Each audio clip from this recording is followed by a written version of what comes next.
Hello and welcome to everyone joining us from around the globe for the last episode of our special series of webinar on COVID-19 dedicated today to reinvent your business model.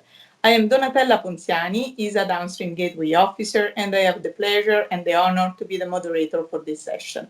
In several sectors, after slowing down activities for the last months, companies of any size are restarting their business as lockdown restriction gradually relaxed. The challenge is complicated by the uncertainties due to the progression of the virus as well as the social, political, and economical consequences of it. Today, representative of big companies as well as startup, institution, academia, investors will debate on the risk and the opportunities of the post-COVID world. From everywhere in Europe, let's introduce our guest.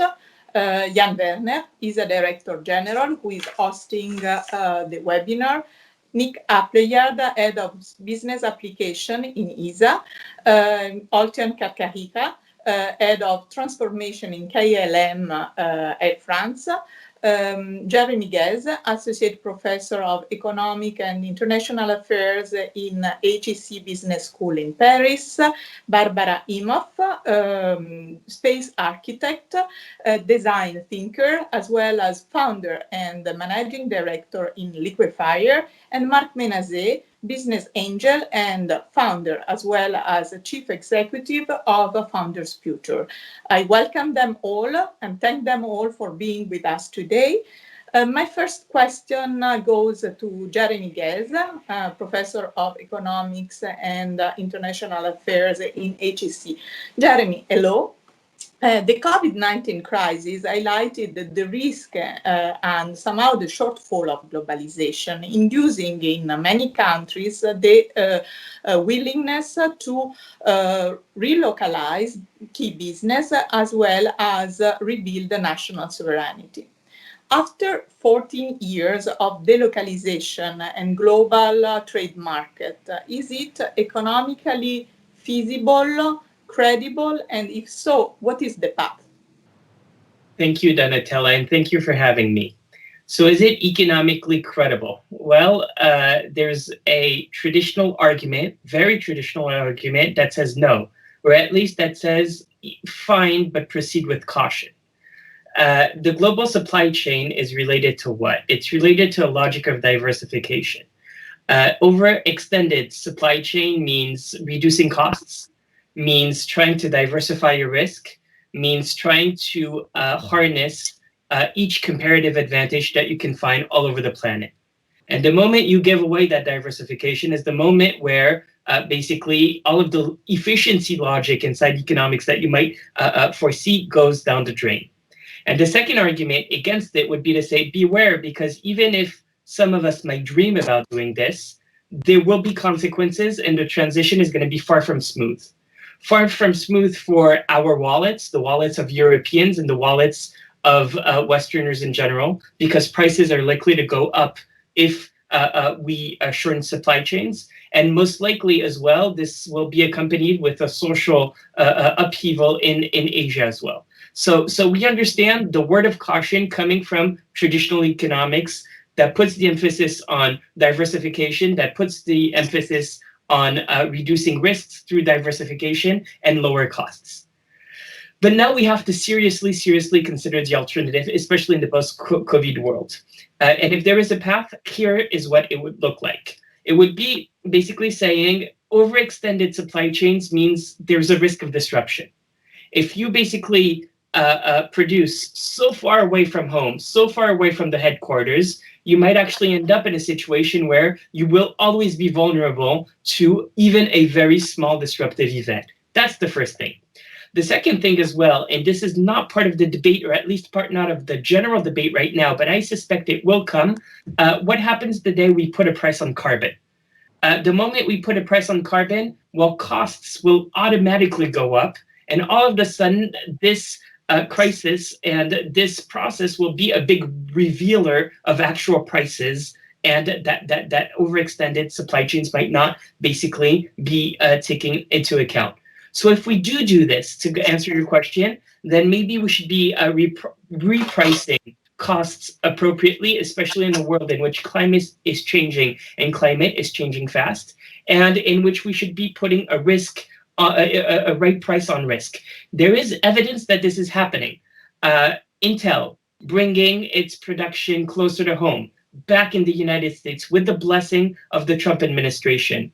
The very speech that President Macron gave yesterday in France went exactly to that idea of sovereignty. So again, there is evidence that this might be happening in the short run. But again, I think traditional economics has a point when it says proceed with caution. And I also wonder, is this the real trend? Is this the real new normal? Or is this just a fad? And I think the jury's still out on that. Thank you very much, Jeremy. I would like to ask somehow the same question to Alton. Alton Karkarhika, you are head of transformation in Air France KLM. What is, from the point of view of a leading actor in airline sector industry, on globalization?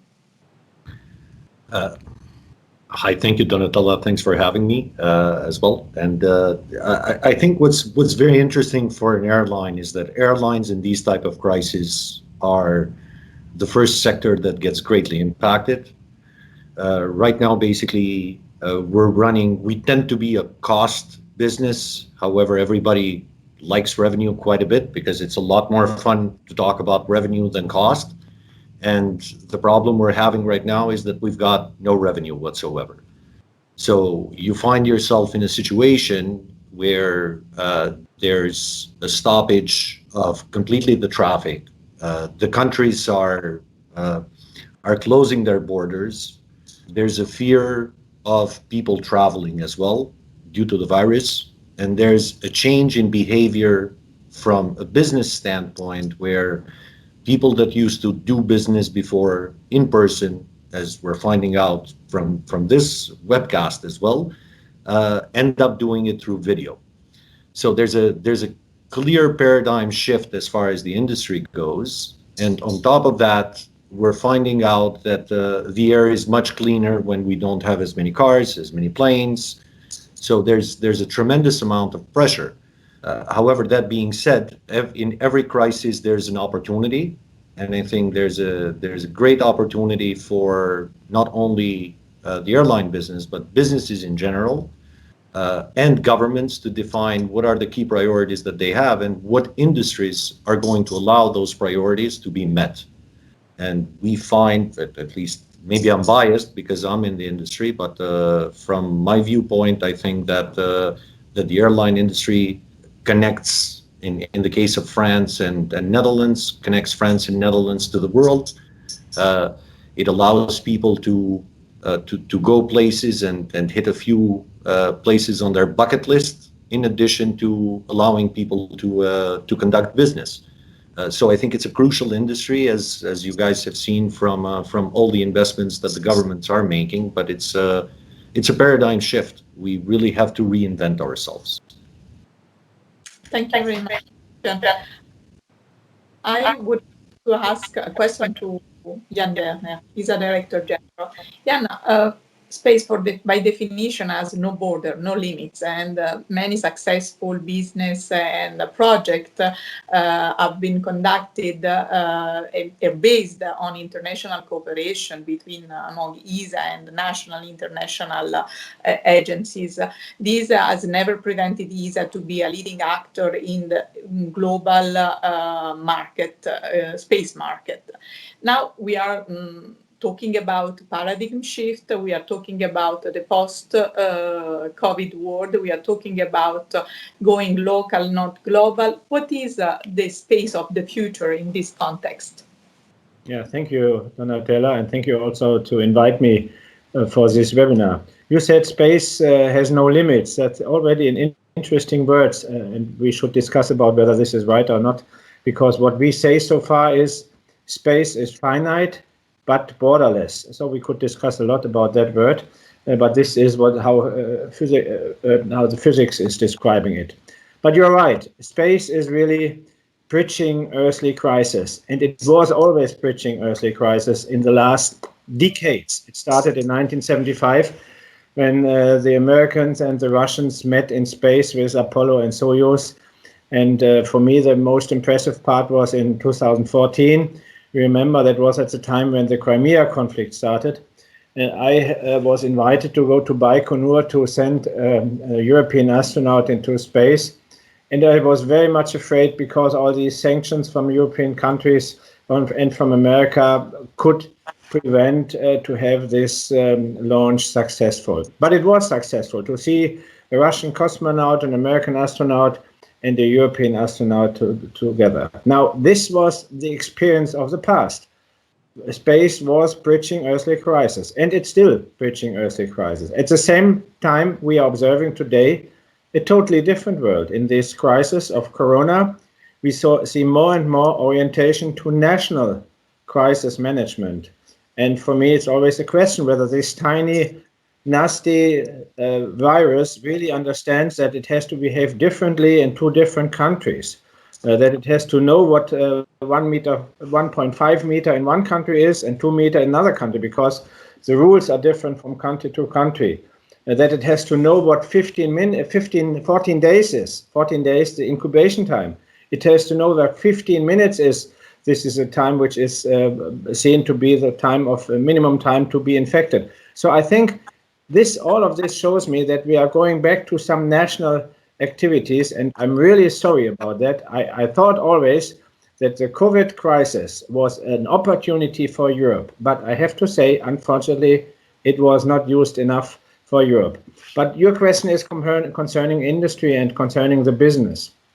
And there we see the other part. We see really that now a space is changing to more commercialization and more privatization.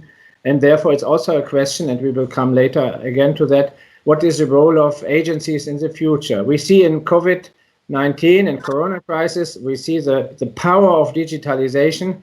And therefore, it's really a big question, what is the role of agencies in the future? So from my point of view, yes, space has no limit, and we should really understand that there is also no limit for further development of institutions.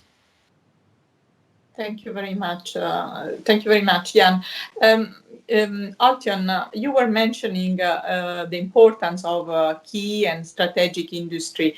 The COVID crisis impacted some key sector as yours more than others, challenging the current business model. What is the good balance among the ability of a strategic industry to reinvent its business model and the necessity to have institutional and governmental support to ensure the sustainability of the business? As I mentioned earlier, I think in our case, it's we're one of the first industries that gets impacted, and in the case of France in particular, France was very quick to react and provide the necessary support.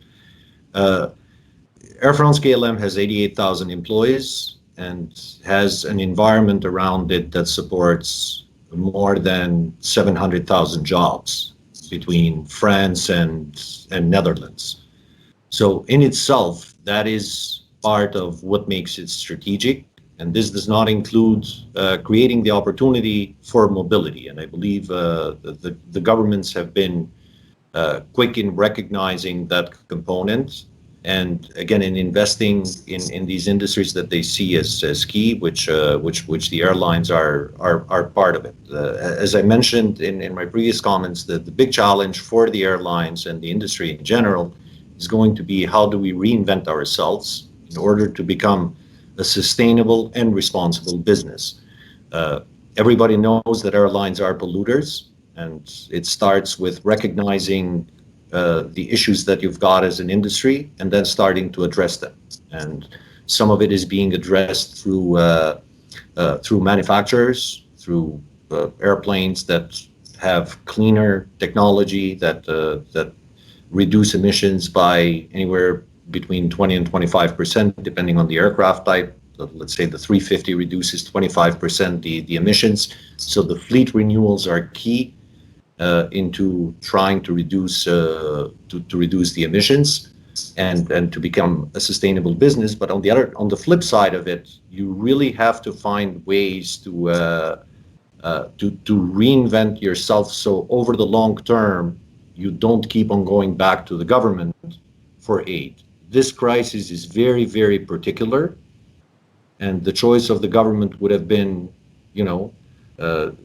massive wealth destruction that is already occurring around the world. This is not just for the airline industry, but it's all the industries that are being impacted by this.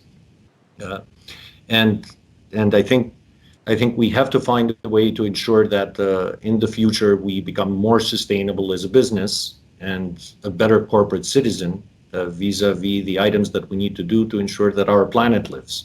So that's the balance between the two of them. Thank you very much. Jan, can you drive a parallel with the space sector on the same question? Yes, I can. So we were talking about shift of paradigm and reinventing our business model. You see, what we saw in this COVID crisis was really that we saw, for instance, the point of just-in-time production was really a mess because of just-in-time production, we lost a lot of products because they could not deliver, so the whole production process was stopped. So therefore, we have really to reinvent also what we are doing in space. And I would say the following thing. So we heard about the question also, of course, climate change and pollution, etc. Yes, I totally agree with all of these aspects. It's an opportunity, by the way, for us. Personally, I'm not so happy that I cannot see the contrails of planes any longer above my house. Other people are complaining here about the aircraft noises usually, but I see that the lack of planes means that the industry is down. So we have to see it also like that. But of course, it's an opportunity also, and I understood that especially in France, KLM, or better in that case, Air France, got a clear message from the government if they want to go on and need some public money, that they should also do something for the environment. For me, the question is really how to put all of these things together into a new industrial model. So what I said is sovereignty is something which is important, not on a national basis, but for me, for instance, on a basis for Europe, so that we are not dependent in day-to-day activities by some countries which are far outside. Then we have number two is the digitalization, which is now not just a thing for some people, but it's really in a broad sense used by each and everybody. So digitalization, sovereignty, and the shift of paradigm also in space. I mentioned the commercialization and privatization. And this means for me that we have an opportunity to build a totally new space model. And you see that I'm using this word of new space now, which by 99% of the people is misused because they talk about new space when they mean the small companies building a spacecraft in their backyard. For me, new space is, and I ask the people who are called new space, I ask them, so what is really new space for you? And they told me always the same. They said, it's cost reduction, it's disruptive innovation, it's agility and flexibility. And if we take these aspects, then the COVID-19 crisis can be an opportunity that also bigger companies and traditional companies and old space agencies can be new space. And this is for me the opportunity, the big chance we have, and we just have to take it. Thank you very much, Jan. Jeremy, I would like to have the point of view of an economist around this question, the balance among public support to key business and the ability to reinvent the business model. Yeah. There's an old saying in international relations that goes that, in the wake of a problem or in the wake of a crisis, the Americans will always try to innovate, the Chinese will always try to imitate, and the Europeans will always try to regulate. It's striking because this is not so true. It wasn't so true before, or at least it was starting to be not so true before the pandemic. And it's not so true anymore. The Americans aren't innovating that much anymore. When you look at numbers in entrepreneurship, for instance, in terms of innovation, China isn't copying that much anymore because made in China means something way different than what it used to mean. And well, the Europeans, are they regulating? Are we regulating, yes or no? And I think this is a key question because I agree with all that's been said about disruptive models, about opportunities to reinvent the business model, but there might be an opportunity here to reinvent the European presence in the global sphere as well. They do regulate, but not necessarily in the same way anymore. They've understood, I think, in the commission that finding Google is kind of the equivalent of a slap on the wrist for Google. So now they've gone ahead with GDPR, which I think is basically one stone in a broader mechanism that will tell these tech giants, no, you can't profit from personal data the way you are planning to do so in the future. I think that if Europeans really want to play a role in this, yes, the ecosystem to innovate and to do business, but you're really going to have to think hard as well about the possibility of making the rules of the game up. When you're the regulator in chief, then you have a big opportunity to influence the rules of the game and to basically shape the world that we want to live in to a large extent. The negative aspect is that when you're a regulator, especially on a fast-changing industry or fast-changing industries that keeps on getting disrupted, it's very easy to be obsolete.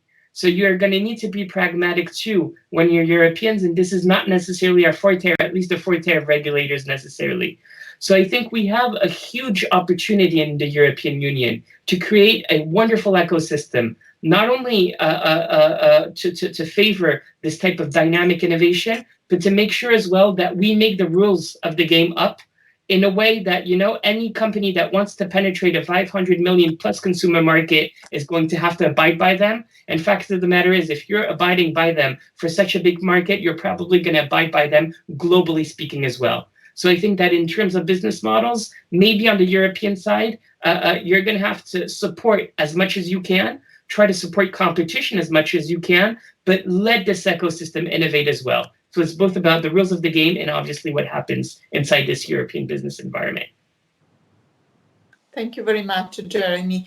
Let's move to the world of startup. I would like to ask my next question to Barbara Imhoff. Barbara, you are a serial entrepreneur, space architect, and founder of Liquefier.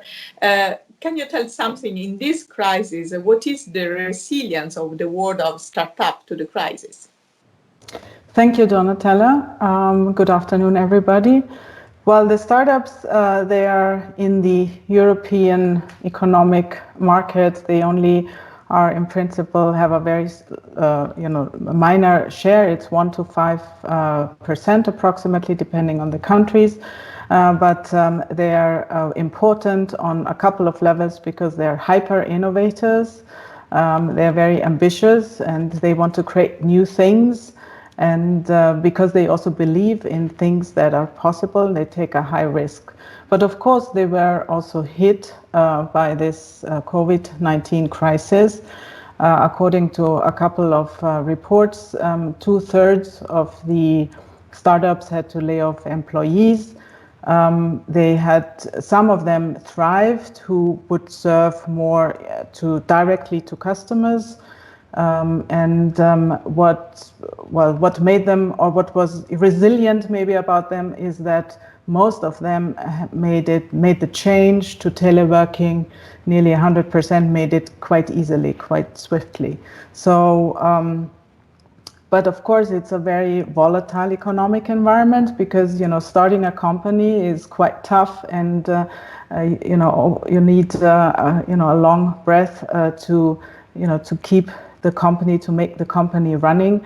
And as we know, only 50% of the startups survive the first 5 years. However, what would be resilience factors, maybe to look at different opportunities of growth within one company.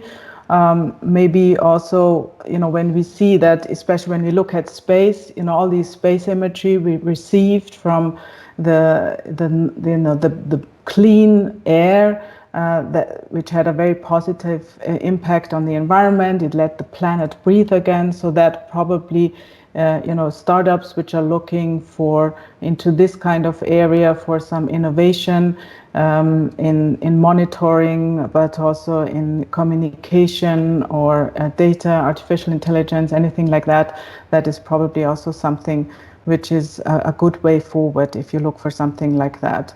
Otherwise, often a company philosophy, soft things can create hard economic value and can really make a startup resilient. And of course, as always, it's good to have a financial cushion if possibly, and combining polar opposites, bottom-up workings of a lean startup, including top-down orientation of strategic management. Thank you very much, Barbara. My next question goes to Marc. Marc Menazé, you are a business angel, serial entrepreneur as well, and you have recently founded Founders Futures. My question is, what are the new business trends in the world of investors and startup? Can we really talk about a pre and a post-COVID world? Thank you, Donatella, for having a chance to speak.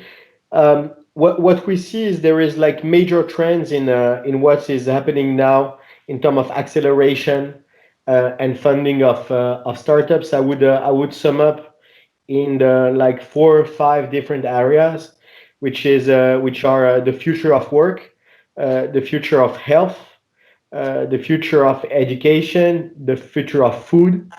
And I think they are all they show that all these industry were very well disrupted, and the acceleration of the usage has been really extremely strong in the three continents, which are Asia, Europe, and the US.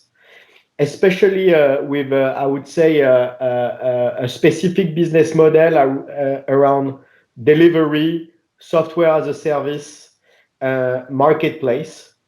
And so I think a really high number of and bunch of money will focus in accelerating this kind of company in the future, as investor want to invest in resilient business model, and very large industry. So I think it's a good combination of how investor will now allocate the resources. More than that, I think, and I was very on the same page with Barbara, is that in the last, I would say, 2 years, the whole venture industry and tech industry has funded a lot of companies with, I would say, weak business model. And what will change is, I think the COVID accelerated the maturity of investor that now wants to go and invest in company which have amazing economics fundamentals. And that will change from before. And I always say is my team and co-investor that there is, in the next 24 months, there will be no space for nice to have business, but only space for must have business. And I think this is a key output of what happened in the last 2 months, is that the money will flow in business and product needed by the clients, and of course disrupting a big area. Some of them I mentioned before. Okay, thank you very much, Marc. You are mentioning some area where there is a future. I would like to, it drives me to the next question, to Nick Appleyard, the head of business application in ESA. Nick, what is happening in the world of space application, especially in the world of health, food, education that were mentioned by Marc? What are the new customers and what are the new trends you can see with investor? And finally, how ESA is positioning itself to support all this business? Well, thanks, Donatella. Good afternoon. I think this is going in phases as the whole progress of the pandemic is acting in phases. So initially, when this first overtook us, the first reaction was to say, how can we address the immediate crisis? What can space contribute? What can the small companies who have the ability to bring these capabilities forwards? What can they do? They wanted to do something. And at ESA, we were able to help with that. We made some arrangements firstly with the Ministry of Innovation and Technology in Italy, and I think we had the Minister Paola Pisano on the previous one of these webcasts talking a little about this to articulate, well, in health, in education, these are the things which space can contribute right away. And so at ESA, we were able to help to get some of those moving forwards as projects sort of on a very short timescale. And we did something similar in the UK. It's still ongoing with the National Health Service, and we're looking across all of Europe now to say, what can we do which addresses and reacts to the immediate situation that we have now, whether it's in logistics, and you talk about food, whether it's in health, in education, in these other sectors which are immediately part of the crisis, impacted by the crisis. But now I think as we're moving a little bit deeper into this, we're starting now to be more concerned about what is the economic hit, what is the impact that we have on people's workplaces and the way they're doing business now, and how can we somehow soften the impact that we're seeing. So now the mood is moving a little bit towards protecting the value in the economy. It's about keeping things, keeping people in employment, keeping industries moving, keeping supply chains moving, because we're going to need them as we come out on the other side into the recovery. You see the reaction of the governments has gone in that direction as well. It's about supporting employment and supporting small businesses to keep them solvent during this time. And the investors, I think, have followed that line as well. They want to protect the investments that they already have in place to make sure that those companies are still able to do business on the other side during the recovery. What we haven't seen, though, is we haven't seen a retreat from risk in the very small investors at the seed scale. There's still an appetite to initiate new things, to innovate, to take those kind of risks on new businesses. And I think people's attention now is turning towards, well, what are the new businesses that we should be building for the future? What should we be starting up now? What should be the new startup businesses? What should be the new products that the small businesses turn their attention to?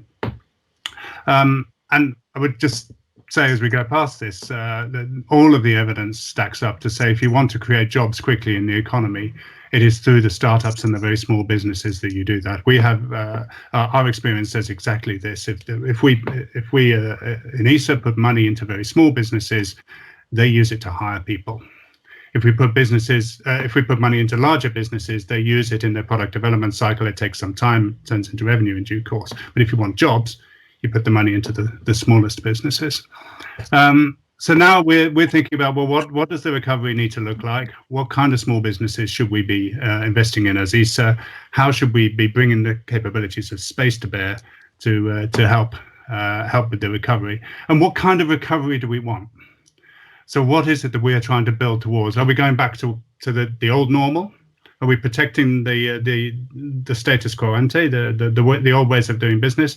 Or can we imagine a new way of doing business, something that we want to work towards and build towards? And this phrase "build back better" is starting to circulate. So if we take it sector by sector, if you take some of the areas where we're most active, in agriculture and food, in transport and logistics, in health, in energy, in each one of these sectors, they're having a period of reflection and self-examination and say, well, what is the future that each sector is building towards? And we heard from Ultian about what's happening in the airlines and how they're thinking about building forwards. From ESA's point of view, we can support all of those sectors, all of those industries, by bringing what space has to offer to them. And here I'm talking about things like Earth observation data, which allows you to build a situational awareness of what is happening around your assets on the ground, what's happening around your people, what's happening in your fields, at sea, in the air. I'm talking about communication. I'm talking about satellite-based communication, which allows you to stay in contact with all of those assets and people and secure their safety. And then we're talking about the location, the GNSS technologies, which allow you to track things around and know where everything is. So all of these things are technical capabilities which can be used as part of building back better and building towards that recovery. Thank you very much, Nika. We have been talking about key elements of transformation, like digital transformation and climate care, that seems to be to the key driver of the future in many business. How can we reinvent our business model, taking into account this component, Oltje? Yeah, actually, the airline industry is quite interesting on this as well, because it's based on a lot of legacy systems, and it's a very siloed way of working within the airline. And the reason for that is that each business unit can in itself be a business. For example, our maintenance business is 2.5 billion in terms of cost. So 2.5 billion, there are not a lot of companies that have that sort of size. Our flying operations has a salary mass of 1 billion. So does our in-flight service. And because at the end of it, we do something that is intuitively very easy. We take people from point A to point B on time, safely, with their bag, and we ensure that we provide to them the service that we promise, because we're people's business. You cannot, this is one industry that is very, very difficult to replace your pilots, your flight attendants, your ground handlers, we are in customer contact.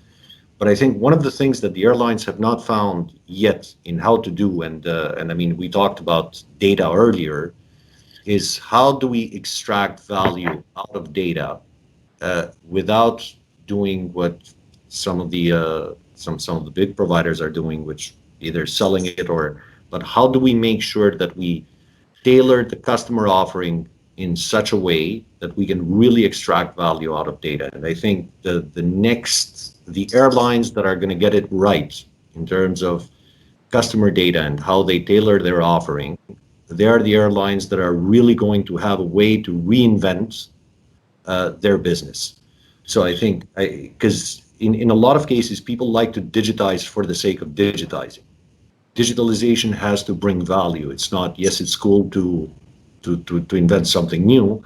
I'll give you an example. In our airline, one of our 2 airlines has an app that basically tells you that if you're on board and you've got a friend of yours that is on Facebook and they are on board as well, somebody has invented something like that. There's no value added in an airline for that. And there's a lot of stuff like that gets invented without getting the fundamentals right. So in our business, the 2 things that I see that we need to do with the digital side is data is the most important one, and how do we make sure that we tailor the airlines of the future around data, and how do we make it interesting for our customers to travel. And the second part is get the fundamentals right. Make sure that all the systems, anything that you need to run an appropriate business,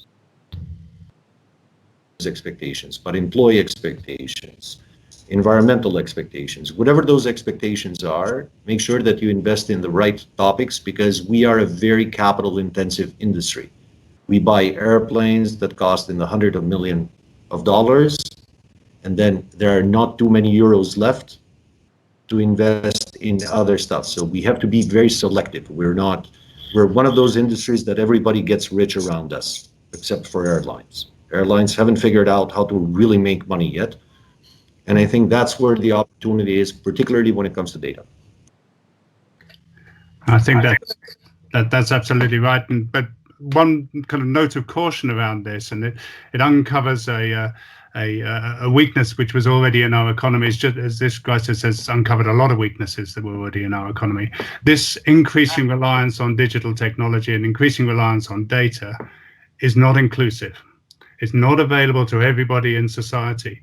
And the more we come to rely on this and to assume that this is the normal way of operating, the more we exclude those people who are not connected as part of that. So there is a social problem now which we are magnifying in the way we're reacting to this and the way we are increasingly digitalizing the economy. And I'm the greatest advocate of digitalizing the economy, but we have to take great care about the unintended consequences of what we do here.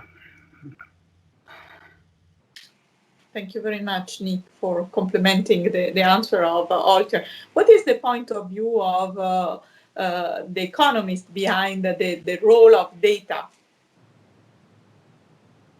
Am I the economist? I'm guessing. Yes, you're the economist again, Jeremy. No, you are the official one.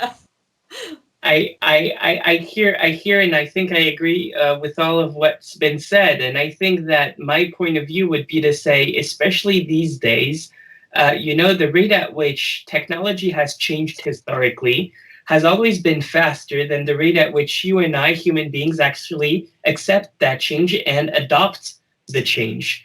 And digitalization, for the sake of digitalization, might overlook very concrete fears that people might have, that consumers might have, that different sets of generations might have, and that might react and that might actually backfire against you. There might also be very, very legitimate concerns about privacy. Now, what's very interesting is that we've said for a little while, well, privacy might be dead. Look at those teenagers and young adults, anywhere between 14 and 25, let's say, who are giving up their right for privacy. And what is striking is that that argument is interesting, but it overlooks the role of young parents who are slightly older, who are raising younger children in the light of what they're seeing in terms of behavior from these.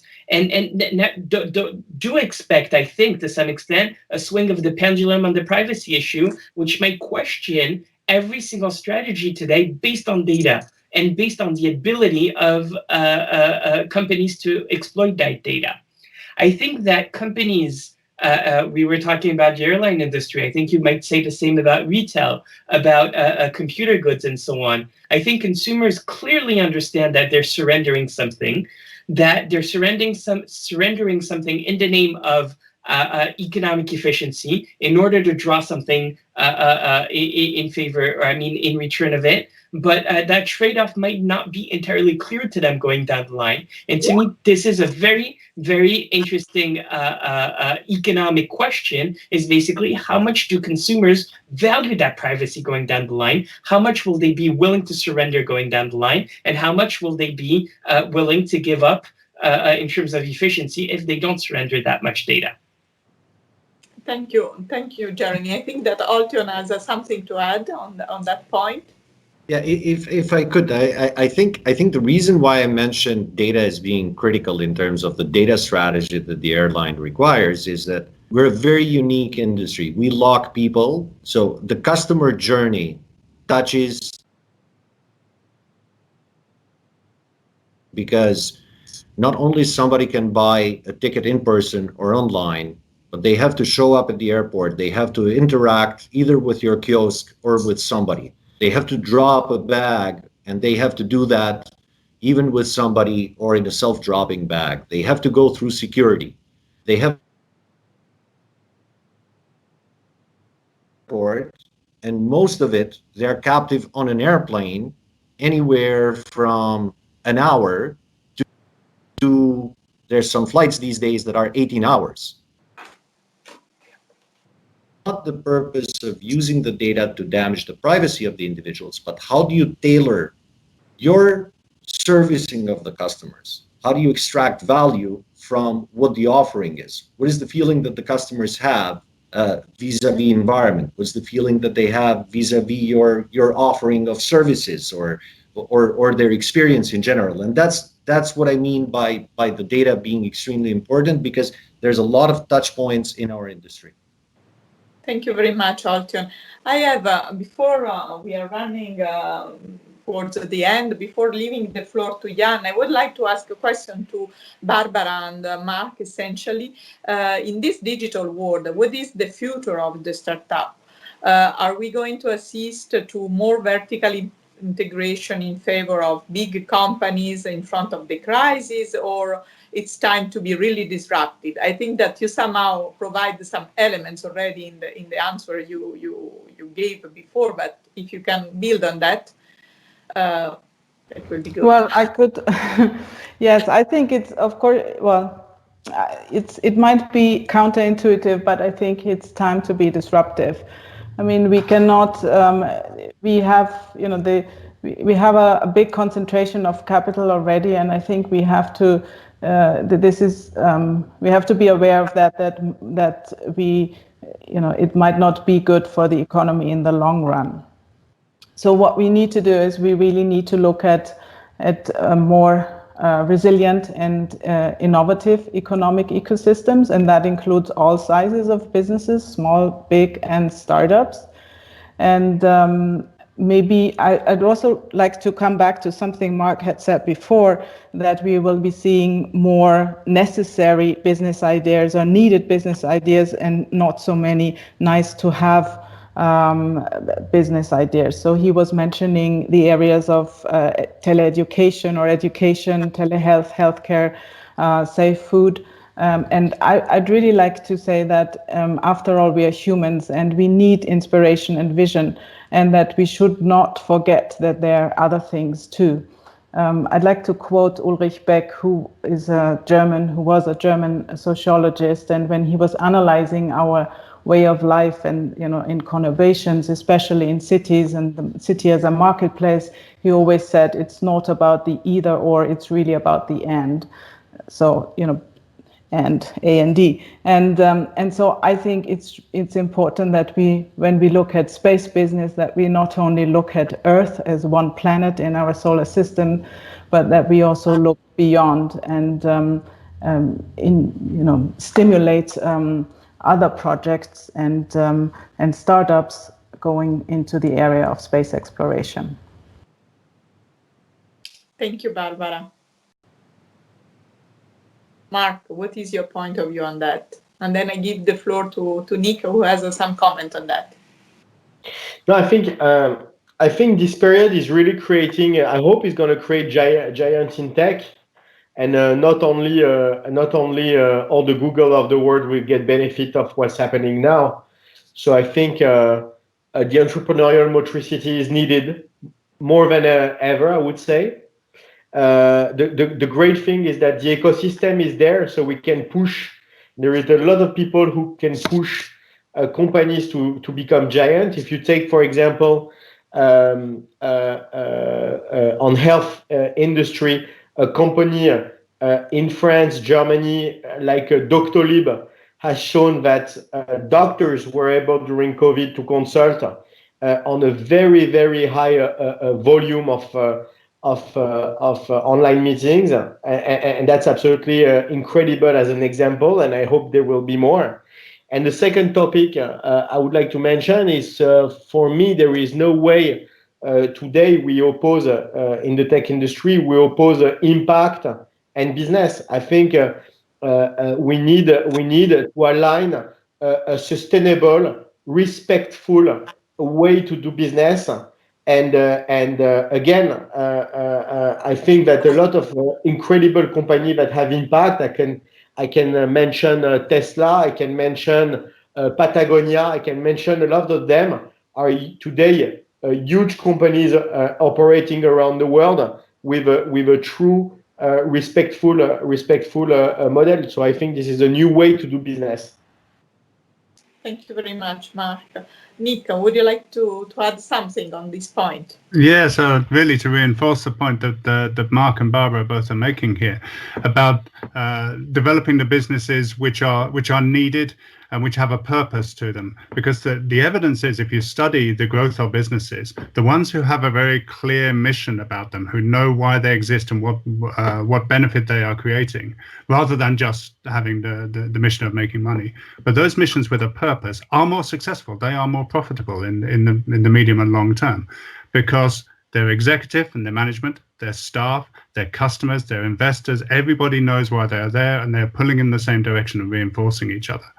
And that leads to successful companies rather than ones that are easily distracted by the quarterly balance sheet. So this out of this situation that we are emerging from now, and as we think towards a recovery, if we can identify what purpose each company itself consider, what is its purpose, what is its statement in response to the situation now, we'll build strong companies as they grow from the other side. Thank you, Nick. And Jeremy, what is your point of view on from the business analysis point of view? I agree with what's been said.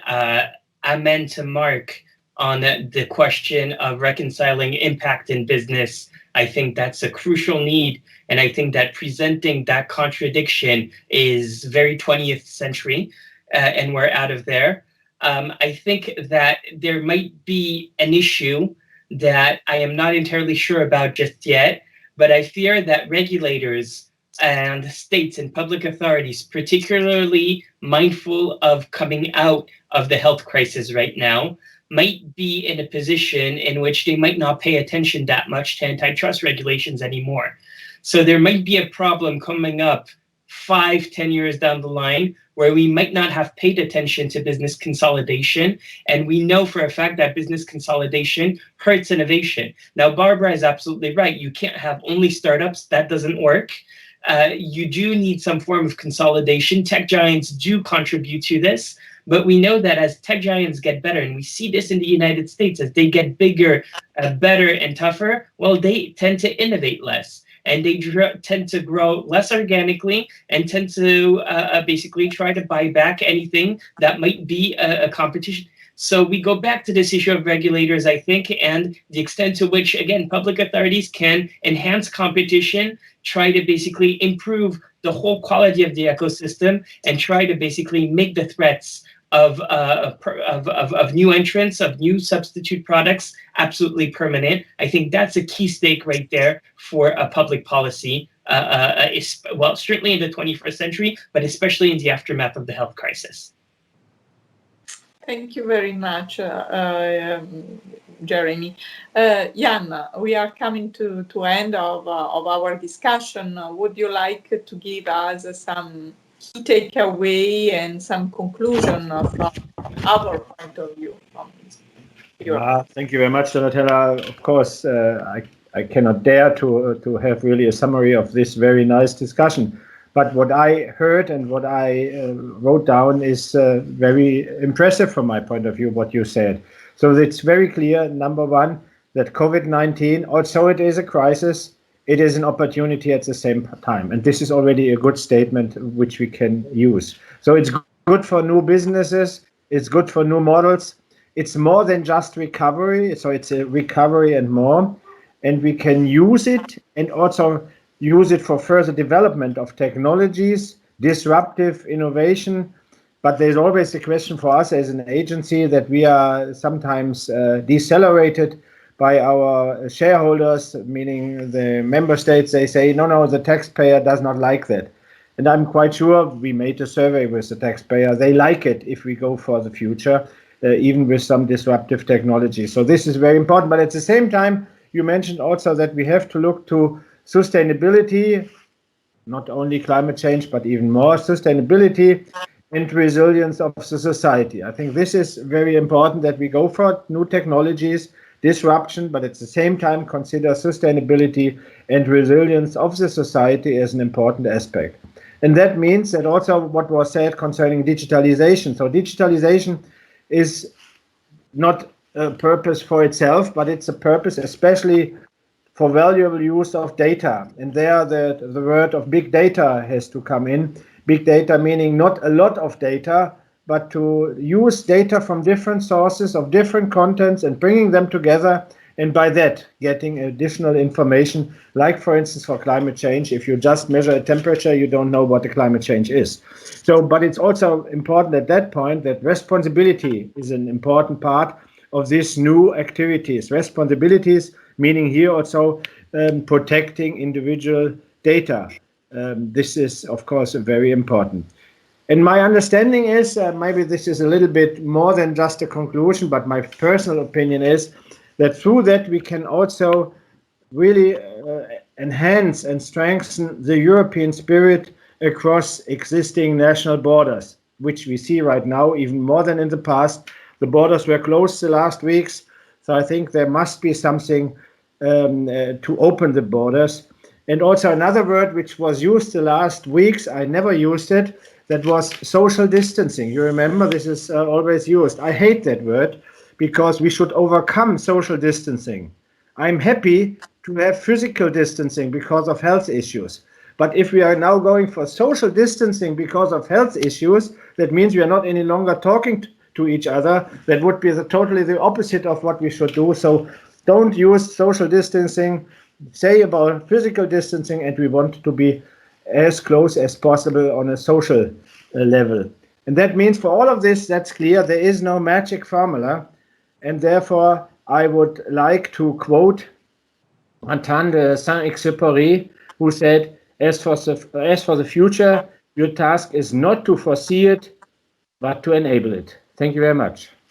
Thank you very much, Jan. Thank you very much for all the panelists today. Today we came to the end of this special series of webinar on COVID-19. I would like to especially thank Jan Werner for hosting all the webinars, all the panelists of all the webinars for their really rich intervention. And a special thank to the Downstream Gateway extended team, integrated team, to ESA Corporate Communication and to ESA TV Production for the support for enabling this webinar. Thank you very much and see you.